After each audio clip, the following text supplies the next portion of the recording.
Hey there, cats and kitties. I am the Blues Man, Johnny Blues. With this video, we'll be discussing my thoughts on episode 11 of the anime series Beautiful Bones, Sakurako's Investigation. And damn, it's a freaking episode. Like, this is anime world building. This is mystery genre world building at its finest.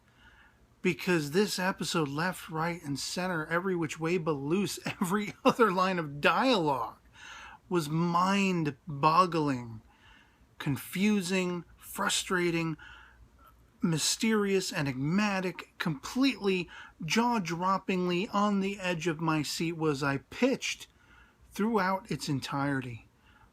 It rocked me emotionally only after first doing a sort of left, right to my brain. Just an incredible, incredible series thus far this has been, coming to this as a culmination before, for all intents and purposes, the finale. Like, they pulled out all the stops. Unlike another mystery genre, mystery format, supposedly, so-calledly, series that is airing concurrently to this one, which is Balls, this was frickin' amazing. Like, they get there in the nick of time to save this girl from having apparently attempted suicide, or at least she thought she did, having been manipulated into it by this guy, this Phenoider guy, Hanabusa, who, you know, like how this all ties back to the very first skull Sakurako found in the series, and she points out about that bone, the sphenoid bone, being vaguely butterfly-shaped, reminiscent to that. That through line, calling back all the way to that first stepping stone in the course of this series, and how all of these various cases that they've been following have had loose threads relating to these butterflies, you know, these Leithiana butterfly species, and how it just, like, all these puzzle pieces, they come together so brilliantly in this episode, but then it literally just pushes the limits of mental tolerance as far as how psychologically befuddling it all is. I mean, the whole relationship dynamic, we're at first left to assume that this Hanabusa guy was the influential factor pushing the trio of girls apart, and being somehow involved in manipulating perhaps the death and the fact that the first girl went missing, but her death. And then we find that these were three girls who just felt so dissatisfied and so, you know, like, exacerbated by their lives. They were committed to a sense of committing suicide until they found each other. Each of the three of them became the life force, the energy, the hope, the happiness, the companionship for the other, to keep them alive and happy. And yet, the first girl, she could not let go of this sense of death, of wanting to die, of wanting to end it. Her genius idea was, why not the three of us make a suicide pact and kill ourselves together at the height of the joy we now feel. Absolutely mind-bogglingly compelling is that. But then how this begins to break down in the idea that, you know, the third girl, she's like freaking out. And she's like, I can't do this. We're happy. Why? Why would we want to kill ourselves now? She runs. And then you find, once again, no Hanabusa. Not yet. You know, he hasn't entered the frame yet. The one girl kills the other because she threatened to kill her and then commits suicide. It's insanity. But engrossing, mind-boggling insanity. Like, captivating and entertaining insanity. Like, my jaw is literally dropped every few lines of dialogue. I'm just sitting here like, What the F? What is going on? This is so not what I thought it was, and yet it's that much more compelling and captivating. And then In the aftermath, of course, girl number 3 comes back, and she believes girl number 2 that, oh, she successfully killed herself, even though I have the rope burns. That would later prove that, no, I strangled her to death. And they bury her under this tree. You would think there would be a unification in that act as well, because of how close they were. But in fact, it was the burgeoning of what split ties between them. One is in denial and moving on like nothing ever happened. The other cannot cope. And so they begin to hate each other. Enter, finally, Hanabusa, who finds his way to another sphenoid bone. What kind of guy is this that he almost brings girl number 2 to her own suicide because he wants another bone? He's collecting these things. Like, what kind of psychological midget is this guy? Completely mental, but completely persuasive and charismatic, and having every essence of making these girls feel something, feel an appreciation that would let them bow to his will.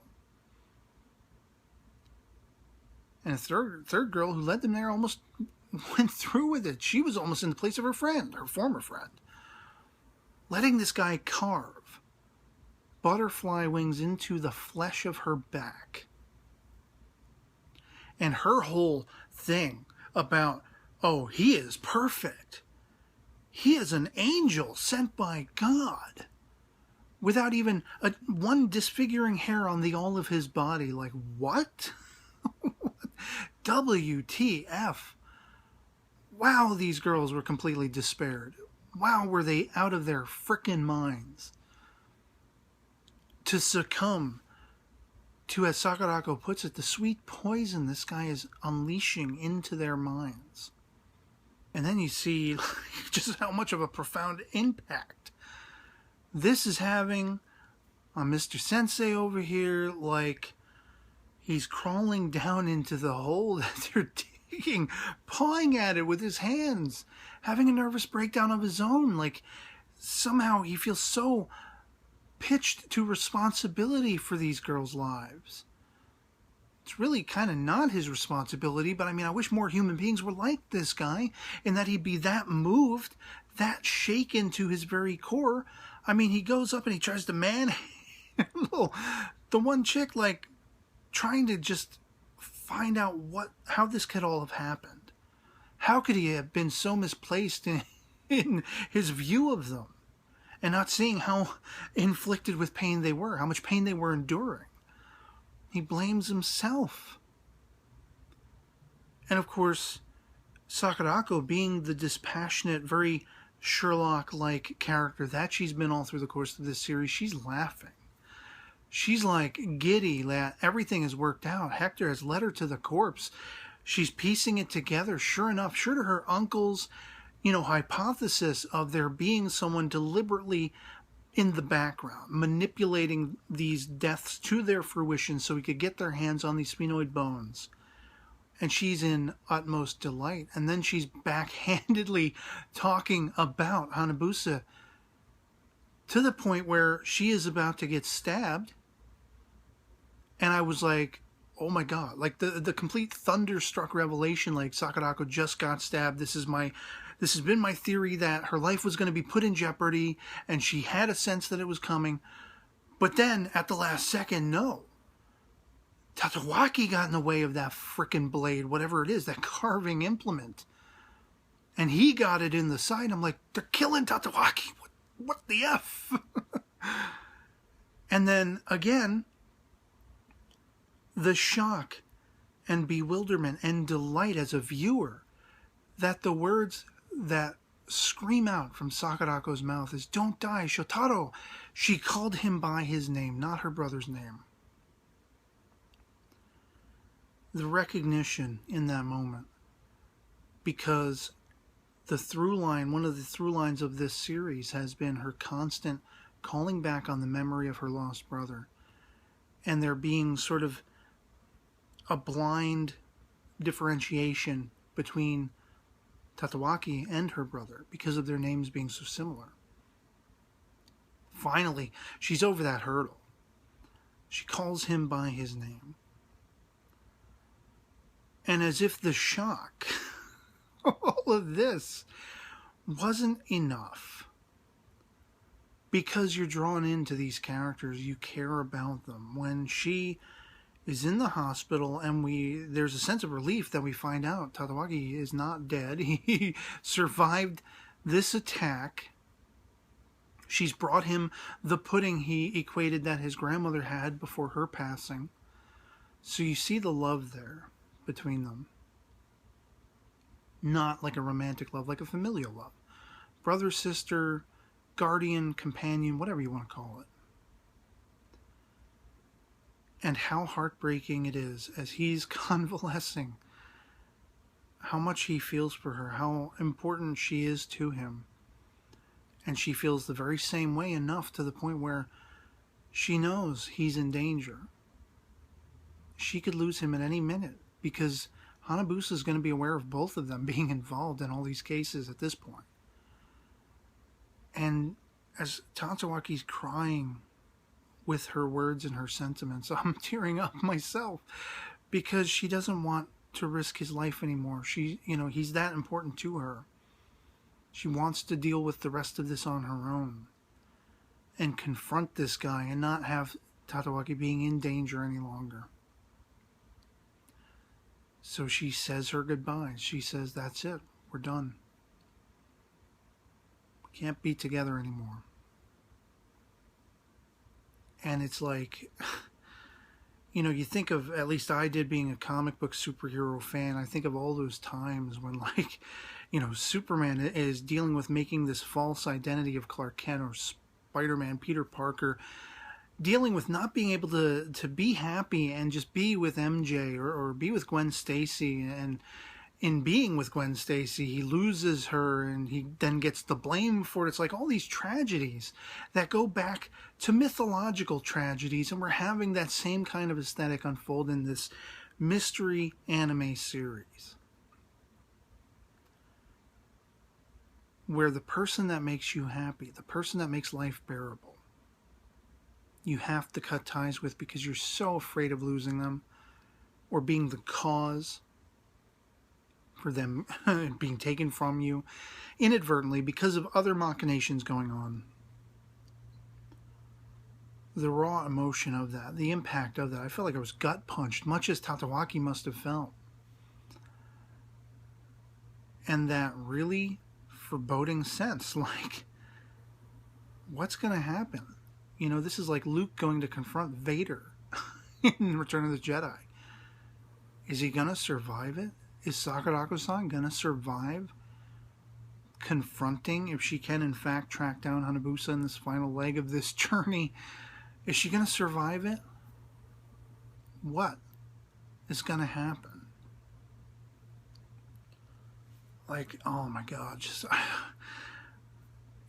my eyes were peeled, my mouth was agape. I just could not believe every other line of dialogue, twisting and turning the events in the lives of these three girls, and how that spelled out the bigger picture, how it touched upon that nerve that has been concurrent since episode 1, since the first moment we've met Sakurako-san.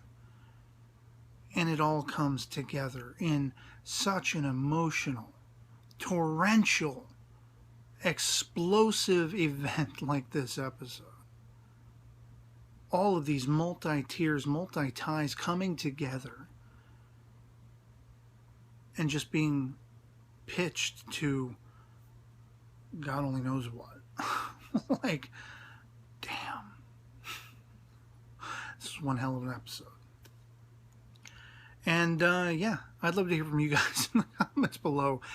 If you were as dumbstruck and thunderstruck and rocked emotionally by this episode as I was, shocked and surprised and bewildered and mind-effed every other line of dialogue.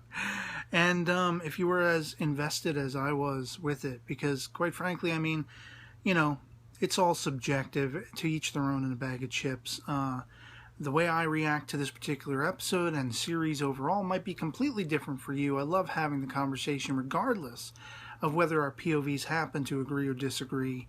But damn, this was just an incredible episode to me. And I love to hear from you. So otherwise, that'll be pretty much it for me on this. Hope this video finds you well. And I'll catch you all later. Peace.